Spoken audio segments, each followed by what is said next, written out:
हादसे और भी गुज़रे तेरी उल्फत के सिवा, हादसे और भी गुज़रे तेरी उल्फत के सिवा, हाँ मुझे देख, मुझे अब मेरी तस्वीर ना देख।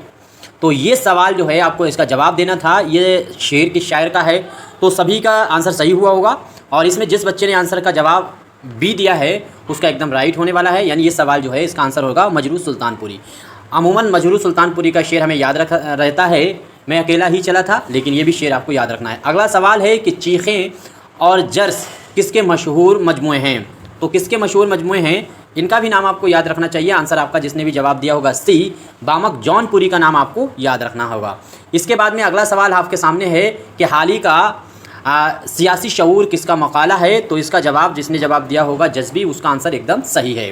देखिए ये प्रैक्टिस आपके सामने है और ये मेरी किताब है शाहीन जो स्क्रीन पे दिख रही है, ये उसी के सारे सवाल हैं और जो कॉन्टैक्ट नंबर दिख रहा है वहाँ से कॉल करके आप उसको मंगा सकते हैं।